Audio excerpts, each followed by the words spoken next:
Guys, what's going on? James here, and I know I've been gone for a week. I'm fully recovered now from my video with Justin Polowski and the hype that went into that, and all the fun that was in that. Again, once again, thanks to Justin for coming on and being part of that video. And if you want to go see it, go check it out in the eye icon right up there. But I'm here today with what might be potentially my last mock draft. I'm not sure if you guys maybe want to see one more. Let me know down in the comment section below.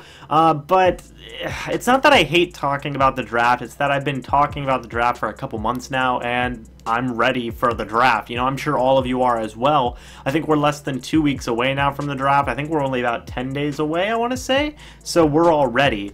So going into this mock draft here, again, these 3 mock drafts, I always try and get different players. You know, I always try and get different players. I think I got Quentin Nelson in my first mock draft, and I went and got Saquon Barkley in my second mock draft. So now we're here at the third one, and you may be thinking, oh, they're going to get Bradley Chubb.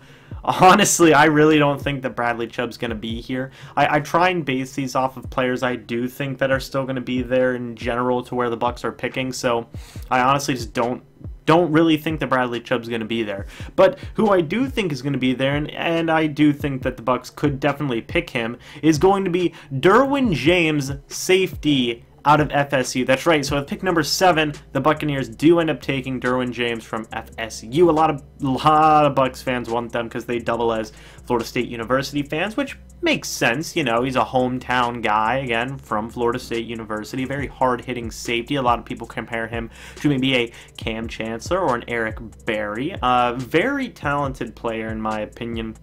Guy hits like a truck. He's not bad in coverage. You can play him in different parts of the defense if you need to. If you want to play him at nickel corner, he can do that. If you need to play him at linebacker, he can do that. Derwin James is kind of an all-around, very strong defensive player in my mind, and he is a leader. A lot of people give him a lot of credit to his leadership, which is something the Bucs might be lacking in the secondary department. I think one YouTuber I saw, Real Talk Perez, was talking about this, so shout out to him. He said that Gerald McCoy is the lead. Gerald McCoy slash kind of some other people are the leaders in the defensive line category. In the linebacker position, you have Levante David and Quan Alexander, and then in the secondary, you don't have a lot because Justin Evans is kind of a quiet guy, as well as Brent Grimes is kind of a quiet guy, and Vernon Hargreaves III isn't going to be a leader for you. He might eventually grow into a leader, in my opinion. I think he could, which I'll be making a video about that sometime later on. But here the Bucs get a strong leadership guy for their secondary, as well as just a very, very darn good safety, in my opinion. There's a reason that a lot of Bucs fans want this guy, and it's not just because he went to FSU, it's because he's just all around a very good defensive player. But moving on to the second round here, the Bucs keep on going with the theme of secondary, and they pick up Dante Jackson from LSU. Now he's kind of got the size that you want in a cornerback, especially with what the Bucs want. And for all these drafts, I go with what the Bucs probably want, with what their coaches want. And what Mike Smith wants is he wants smaller corners, along with what Dirk Cutter wants as well. And Dante Jackson, he's 5'11". He kind of fits that mold of Leotis McKelvin, which that's not a bad comparison at all, in my opinion. Leotis McKelvin had a very good career for himself. He's still going, I believe. I think he's still going. An 8-9 year career right now. So if we can get a player like that, pair him up with Vernon Hargreaves III as well as Brent Grimes, I think Dante Jackson is a guy that you can play on the outside, and you can play Vernon Hargreaves in the slot, and you can play Brent Grimes on the other side. And then after Brent Grimes leaves, which this again might be his last year, you have Dante Jackson, you have Vernon Hargreaves. You might have Ryan Smith still there and JV Elliott still there. I don't know what would happen with the quarterback situation in terms of like the depth of it, but if your top 2 are Vernon Hargreaves and Dante Jackson, that's at least something to build off of, you know, and you're not completely screwed at the position. Thankfully, in this scenario, they do get another piece to kind of build with and work with there to go with to kind of go with a young secondary of Justin Evans, Derwin James, Dante Jackson, and Vernon Hargreaves. That's 4 young pieces who are still in their mid to early 20s that you can work with very well. Moving on then to the 4th round, keep in mind the Bucs do not have their 3rd round pick. They have a first, a second, a 4th, a 5th, 2 6th, and a 7th, I believe. I'm sure I'll I believe that's correct. Correct me if I'm wrong down in the comment section below. But moving on then, because they gave up their 3rd round pick in the Jason Pierre-Paul trade, they move on to a running back now, and it is Royce Freeman, running back out of Oregon. Now the interesting thing here is that, you know, they waited till the 4th round to get a running back, so no Sonny Michel, no Rashad Penny, no Nick Chubb, no Saquon Barkley, no Darius Geis. A lot of running backs that Bucs fans want. Here we get Royce Freeman, which a lot of people are kind of marking him as a more underrated running back. People compare him to Dante Foreman, which I feel is actually a pretty good comparison. The guy's still very strong, a very strong, powerful running back, just like Foreman, who might eventually be the starter in Houston. We don't know yet. But, you know, I like this move a lot. We do need somebody who's a really big bruiser and a really big runner in between the tackles. And Freeman, it obviously isn't the best in this draft class at that. You'd probably want a Darius Geis if you wanted somebody like that. But he's good. He's good enough to where he can get the job done, and he could probably maybe be a 3-down back for you. I don't know how good he is at catching the ball, but he's definitely a bruiser, and that's what the Bucs need at the running back position. But moving on, so up to this point, the Bucs have gotten a safety in Derwin James, they've gotten a cornerback in Dante Jackson, they've gotten a running back in Royce Freeman, so they're doing an alright job of filling holes, specifically in the secondary position and just defense in general. But moving on here, they're going to go ahead and get a guard. They're going to get Wyatt Teller, guard out of Virginia Tech. Now, the big problem with our offensive line, the lingering problem that we have left, is what's going on with J.R. Sweezy. He's had back injuries, he's had leg injuries, he's had all these types of injuries since he has joined the Tampa Bay Buccaneers. And there's a real option, there's a real possibility that he could get cut. So what will the Bucs do? Will they rely on guys like Caleb Benenoch? Will they potentially rely on Evan Smith again for another season? Or will they draft a rookie and maybe see what they can have with him? In my scenario, I have them drafting Wyatt Teller from Virginia Tech. He's a very good initial strong push. He's a very strong guard. He's obviously not the strongest in this draft, nor is he the best guard in this draft, considering I'm having him go in round 5 here, but he still could be a potential option to start if you bring him on, especially if you put him next to DeMar Dodson as well as Ryan Jensen, because if the reports are to be true, and they do end up going with this move, it's going to be Donovan Smith at left tackle, Ali Marpet at left guard, Ryan Jensen at center, Blank at right guard, and then DeMar Dodson at right tackle. And I think putting a rookie, if you do draft him, so it's, you know, putting a rookie like Wyatt Teller in the right guard position will give him a little bit more of a cushion, because instead of having potentially an inconsistent Donovan Smith. Keep in mind, I love Donovan Smith. I don't love Donovan Smith, but let me retract that. I don't love Donovan Smith. He's fine, you know. I don't hate Donovan Smith, but he's inconsistent.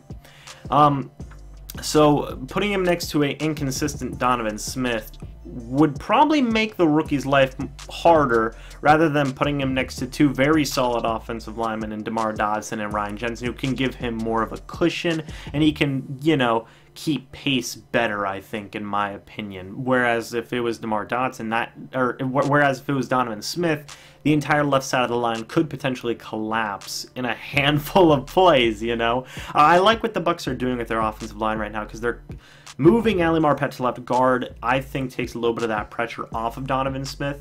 And I think whatever happens at right guard, you're going to have DeMar Dodson there and Ryan Jensen there as well to take the cushion off of whoever's going to be at right guard, be it a potentially injured / injury prone J.R. Sweezy or a rookie like Wyatt Teller. I think they're going to be able to ease more into that role and really work on their craft, and just overall it'll help them grow better rather than just shrink and get destroyed right away, quite frankly.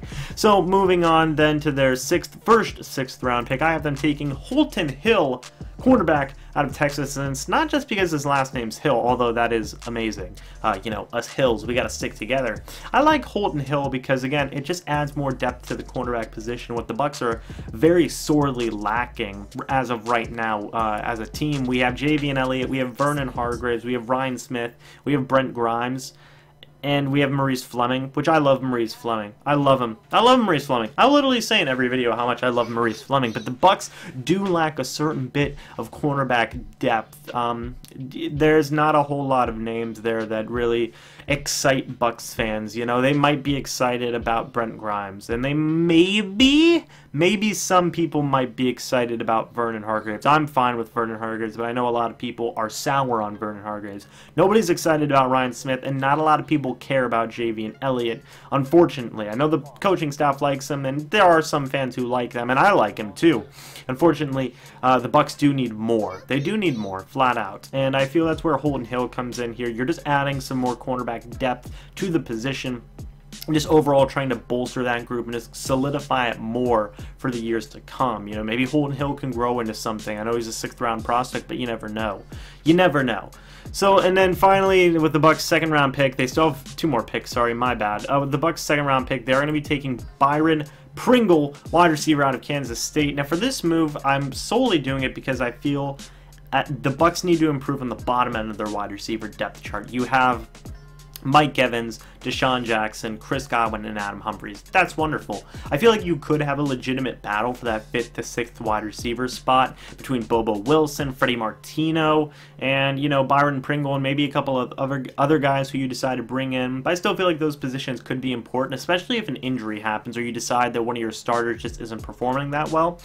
That's where guys like Freddie Martino, guys like Byron Pringle, guys like Bobo Wilson come in. I know last year Freddie Martino had a phenomenal play. I think he had like a 40-yard touchdown catch. So that just goes to show that depth is important.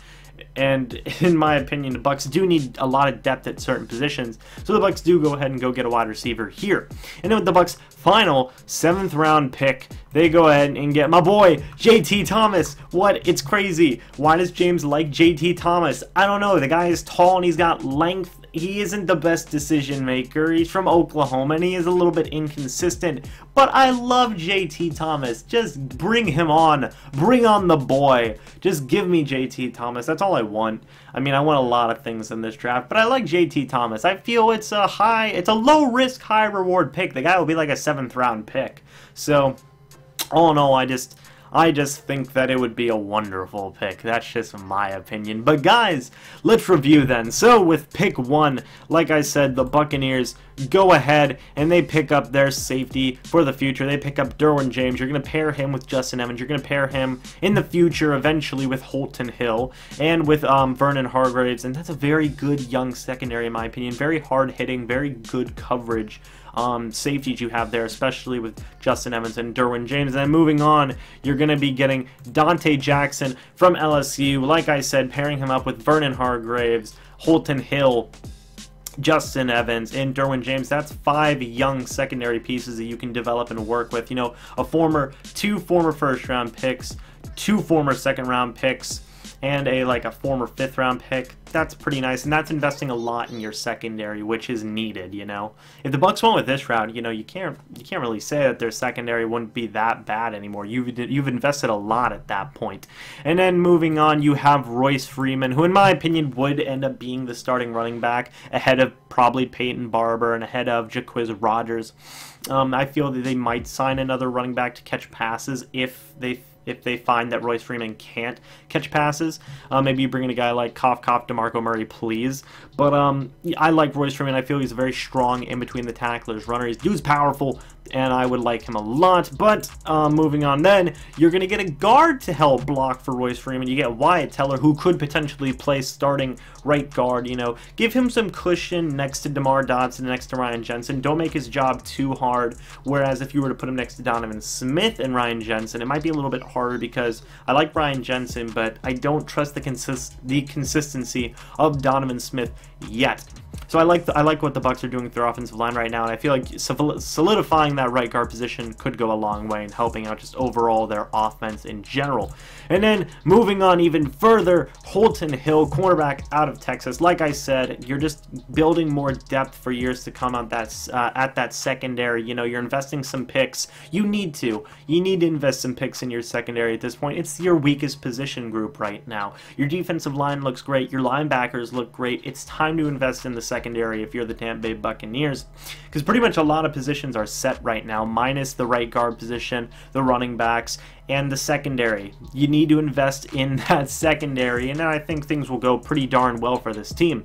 And then finally, you know, these last couple of picks, you have Byron Pringle, wide receiver, again, competing for that 5th to 6th wide receiver spot. I think you'd be pretty darn good. I think he'd be a sleeper, even in my opinion. He's tall, he's fast, and he could give Bobo Wilson as well as Freddie Martino a pretty good run for their money, as well as maybe take their jobs. And the boy, JT Thomas. Love JT Thomas. I love him. If you guys enjoyed this mock draft, again, let me know down in the comment section below what you thought. Did you agree with some of these picks? Do you hate them? I love all the input you guys have been giving me. I try and like and read and love all your guys' comments. Never think that I don't read your comments, because I always do. I'm always reading your comments, and I'm always getting back your feedback and trying to figure out how I can incorporate it more into the channel and just overall make it a better experience for you guys. So again, guys, thank you so much for watching. If you want to see another mock draft, maybe one more, let me know down in the comment section below. And as always, I will see you all in the next video. But until then, goodbye for now, guys. See ya.